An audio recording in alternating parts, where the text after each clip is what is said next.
Hello, friends. Tell me something. When you hear the name Tata, what's the first thing that comes to your mind? Maybe Tata Motors, or TCS, or even Tata Salt, right? But have you ever wondered, what's the secret behind their success? How did one company manage to build trust in every Indian home, from the car you drive to the salt you eat? Today, we're not just talking about a business empire. We're talking about a philosophy, a way of thinking, that turned an ordinary cotton trader into the founder of India's most respected brand. So sit back and let's uncover the Tata philosophy, the secret that built a nation. Our story begins in the 1800s. A young boy named Jamsetji Nusarwanji Tata left his small village in Gujarat and moved to Bombay with a simple dream to build something meaningful. He wasn't born rich, he wasn't born powerful, but he had something even greater, a purpose beyond profit. Back then, British companies ruled India's industries. Indian workers were underpaid, overworked, and ignored. But Jamsetji believed business could be different. Business could build a nation. When he set up his first cotton mill in Nagpur in 1877, he didn't just think about machines and money. He thought about people. He noticed workers often skipped work. They were tired, unhappy. Instead of firing them, he asked one simple question: why? And that question changed everything.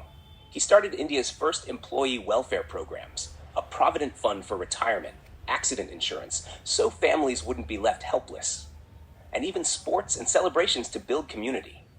These ideas were unheard of, even in Europe or America at that time. While the world treated workers as replaceable, Jamsetji treated them as human beings. That became the first pillar of Tata philosophy.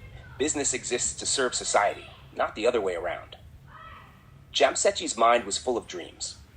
He once said, "In a free enterprise, the community is not just another stakeholder. It is the very purpose of its existence." He dreamt of 4 things that he believed would change India forever: a world-class steel plant, a hydroelectric power station, a top scientific institute, and a grand hotel that would welcome everyone, regardless of race or color.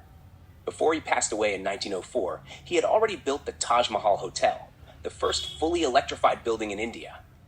And even though he couldn't see his other dreams come true, his philosophy lived on through his son, Sir Dorabji Tata. After Jamsetji's death, his son Dorabji Tata took charge. He didn't just inherit his father's business, he inherited his vision.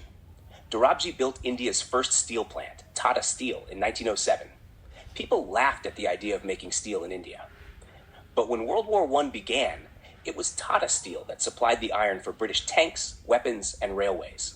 A British officer even said, "Tata Steel saved us." Next, Dorabji completed the hydroelectric project his father had dreamt of, what we now know as Tata Power.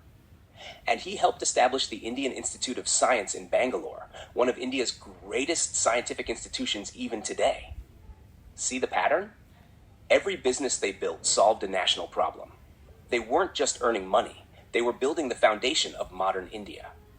That became the second pillar of Tata philosophy: build for the future, not for fame. After Dorabji, leadership stayed within the Tata family, passing to Jamsetji's cousin's line. And from that branch came a young visionary who would soon give wings to the Tata dream, JRD Tata. Now comes the man who gave flight to Tata's vision, literally. Jehangir Ratanji Dadabhoy Tata, JRD Tata. He was the son of Ratanji Dadabhoy Tata, Jamsetji's cousin, the next generation of that same Tata family line. A passionate pilot and a man of precision, JRD founded India's first airline, Tata Airlines, which later became Air India. He was obsessed with quality, service, and discipline. For him, business wasn't about shortcuts, it was about standards. Under JRD, the group entered chemicals, cosmetics, trucks, and hospitality. He launched Tata Chemicals, which later gave birth to Tata Salt, Deshka Namak. He started Lakme, India's first cosmetic brand, so Indian women wouldn't have to depend on foreign products anymore. But even as he built industries, JRD never forgot the human side of business. When workers went on strike, he didn't send police. He went himself to talk to them. When profits grew, he made sure employees benefited too. His leadership revealed another Tata principle: respect people more than power. JRD had no children of his own, but he mentored his adopted nephew, a quiet, thoughtful young man named Ratan Tata, who would become the next great leader of the group. The early 1990s. India had just opened its markets to the world. A new leader stepped forward, Ratan Tata. He was the adopted son of Naval Tata and the adopted nephew and personally mentored successor of JRD Tata. The same Tata bloodline, the same values, carried into a new era. The world was changing fast, but Ratan Tata refused to compromise on ethics. He believed India should not just consume global brands, India should create them, and he proved it. He acquired Tetley Tea in the UK, Corus Steel in Europe, and Jaguar Land Rover in Britain. Each deal shocked the world. An Indian company buying British giants? That was history turning full circle. But Ratan Tata's biggest dream wasn't global dominance, it was inclusion. One rainy evening, he saw a family riding on a scooter, father, mother, 2 kids, struggling in the rain. That moment, he decided every Indian family deserves a safe car. 5 years later came the Tata Nano, the world's cheapest car, priced at just 1 lakh rupees. It didn't succeed commercially, but it proved something far greater, that Tata philosophy still lived on, innovation for the people. Even failure couldn't shake their purpose. And that's the next Tata principle: do the right thing, even when it's not the easy thing. There's something deeply special about how Tata runs its business. Nearly 70% of Tata Sons' profits don't go to shareholders. They go to charitable trusts. These trusts fund hospitals, schools, scientific research, and rural development across India. So when you buy Tata Tea or stay at the Taj Hotel, a part of that money goes back to the people. That's what makes Tata different. They measure success not by how much they take, but by how much they give. They've built businesses that last generations, because their foundation isn't just money, it's morality. Today, the Tata Group stands as one of the world's largest conglomerates, over 100 companies operating in more than 150 countries, employing nearly 1 million people, and earning revenues larger than the GDP of many nations. But ask anyone, what makes Tata special? They won't say profits. They'll say trust. Trust that they'll never cheat a customer. Trust that they'll always treat employees with dignity. Trust that whatever they build will somehow make India stronger. And that trust is priceless.